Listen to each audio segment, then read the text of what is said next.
Hello, thanks for joining me, astrologer Patrick Arundell, for your in-depth weekly horoscope video for week commencing the 29th of July for the Sun or the Ascendant.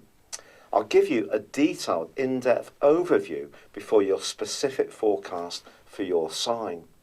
If you've yet to subscribe to my channel, I'd be very grateful if you did so now. The wonderful thing about this week is the warmth of Leo.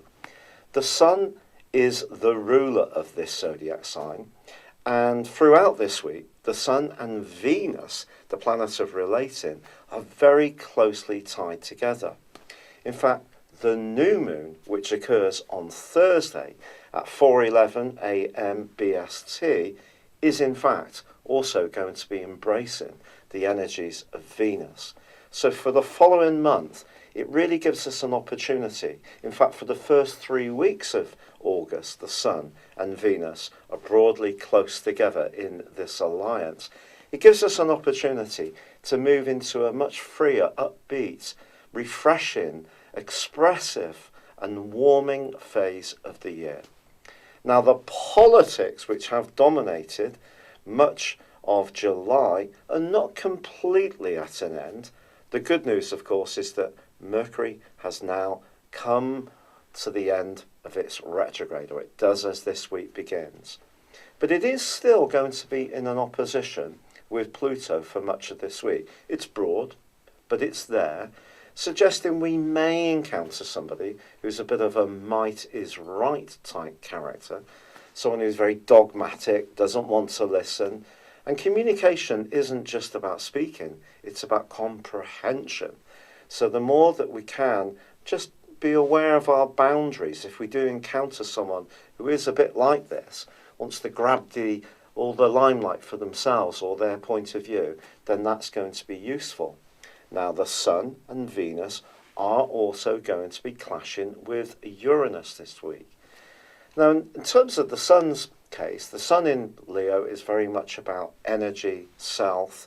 It's about our individuality. It's about the things we enjoy doing, whether it's creative projects, socialising, being with our kids if we got them, or perhaps if we're wanting to have a more romantic time of it, the Sun's combination with Venus is obviously very exciting. It gives us all an opportunity to perhaps think more about how we dress, how we present ourselves, but the second, fifth house angle that we have here could lead to perhaps some spontaneous spending decisions or some spontaneous romantic decisions that we just need to be aware that if we do go for it, however exciting that can be, and obviously Uranian energy is to be more rebellious, it's to not necessarily go with the flow, it's to kind of fight against what's expected. And so I think when it comes to being an individual versus how this fits in with other people's values, then there could be some tensions caused by that. However, if you are wanting to be a little bit more of a free spirit when it comes to your budget, then this could be a week where you could find yourself a bargain by being a bit bolder and perhaps going for it. But it's also important to understand that any kind of indulgence, or overindulgence anyway, may have the downside to it. But I think the glorious combination between the Sun and Venus and the new moon in Leo is really what we should focus on most of all. It gives us a chance to revive, to rekindle some fire after all that watery, earthy energy which has dominated so much across the whole of July. Your specific forecast this week, Taurus, shows a very good thing, and that is that Mercury has come to the end of its retrograde, or does so as the week begins. Now, of course, it's been in your third house latterly, which is very much about everyday conversations, text messages, emails, and letters. Do you remember those things? Well, those are the things that may have caused a few sort of cross wires of late.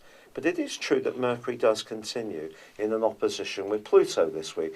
So if you do have to write or consult with anyone on a contractual issue, you may still have to show some fortitude and just take things a little carefully around analysing the detail to make sure that you can keep things as clear and as fluid as possible. But the undoubtable combination between the Sun and your ruling planet Venus in the sign of Leo is so lovely. It can give you a real appreciation of what you have in terms of your home. If you're not completely content, then perhaps it may be time to think about redecoration or some new furnishings or some new objet d'art to make your overall space feel that much more comfortable and pleasing. Also, you may find yourself with a big attraction to spending time in nature. Anything that really provides some healing balm to the senses is going to be worth engaging with this week. It's also possible that you may still be excited by the potential for some home-based business. But I think with Uranus in your sign, clashing with both the Sun and Venus, it's possible you could feel a bit stop-start, a little bit changeable about some of your plans. So if you're not sure, just keep letting the ideas evolve, and I think by the end of the week you'll probably have a better idea of what you want to do. But the new moon on Thursday is definitely a great opportunity over the next month to think in every way about how you can firm up the foundations of your existence, whether it's where you live, how you live there, or who you live with. The more harmony, cooperation and peacefulness there is, the happier you're going to be. It's been a real pleasure being with you, Taurus. I'd love it if you would like or comment on this video, or as I said, subscribe to my channel. You can also click on the link beneath this video to discover how you can actually talk to me personally or buy one of my personal printed horoscopes. But for now, good luck and goodbye for now.